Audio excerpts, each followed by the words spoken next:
Hi, I'm Nick LaMartina. I'm the sound designer for Stargate Worlds.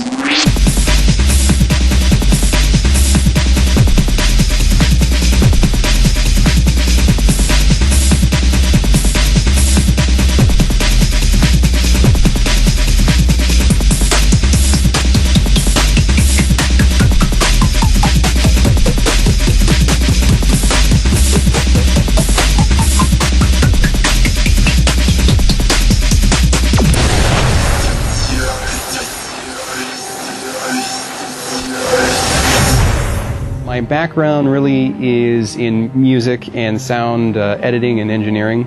My wife was looking around for companies to outsource our work to, and then she found this company called Cheyenne Mountain Entertainment, and we found they were looking for a full-time sound person. I was like, well, they certainly have to have music for this Stargate game that they're making, so we decided to talk to them, and eventually we ended up out here actually working full-time. I'm now working full-time with them, and I have all the compositional work I could possibly want. He's kind of goofy, actually.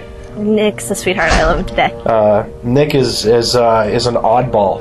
He has this little dog that he loves so much, and if you want to see Nick smile, you just have to ask him about Peanut, and he'll just sort of light up and go exciting. He's also really good at Wii bowling, and has humiliated me several times. So.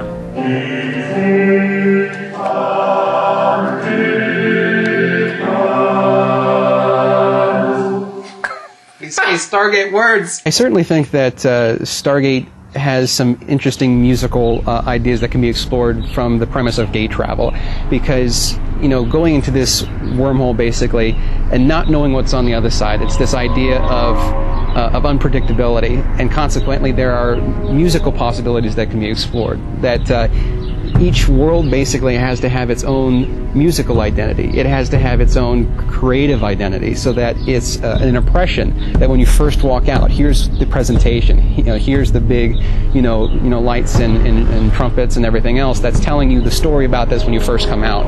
And that's, and I think that's a really neat device then that can be used, that if you're always exploring and seeing new things, orally and emotionally something has to be happening to facilitate that. We were going through some different sound effects, and we came across the gold ribbon weapons, and we had first pass sounds at it. We came across one of them that had this, it was like a human voice up underneath it that really added an eerie level to it. And I thought, what if we could do that to all the ribbon weapons to really give it that eerie kind of tribal feel to it. He was all over it. He took it, ran with it, and added in a lot of the different sound effects. We tried out a bunch of different things, and now when those ribbon weapons go off or certain weapons are used, you can hear this kind of chanting undertone in the sound effect that really adds an incredible feel to it when you hear it, when you pick up on it. You can't pick up on the actual detail, but your brain said, something's just not right with this thing. It's really cool. It tickles me to do that kind of stuff. We have, where's the debris falling? Where there's a dirt, this is where dirt and kind of stuff falls out of a ceiling, and so there's a dirt attack, a dirt sustain, a rock sustain, a dirt release, and a metal release, and all of these have 5 different variants, and they also have the option of not playing depending on how I weight it. So when the cursor comes by here, I'll turn that up again. You get a number of different sounds, and the number of possibilities I think is there's 525 different combinations that can play just off this single event. So in terms of the sound, it's very, very lifelike. It's very engrossing. Oh, I wouldn't say engrossing, but it doesn't annoy the player as much because they're not hearing the same thing over and over again.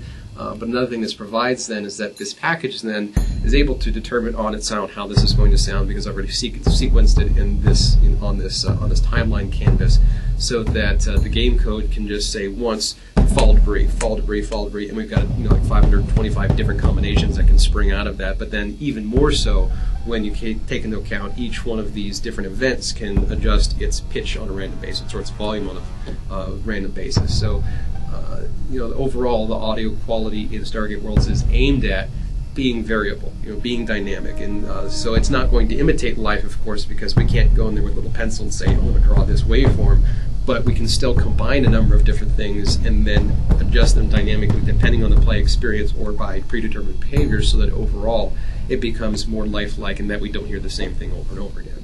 I think the most exciting part about it is knowing that I'm going to be writing better when it's done.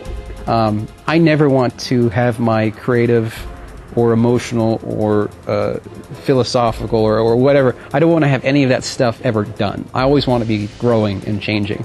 And by identifying with an emotional and creative art through self-expression, that becomes a very powerful way to grow up.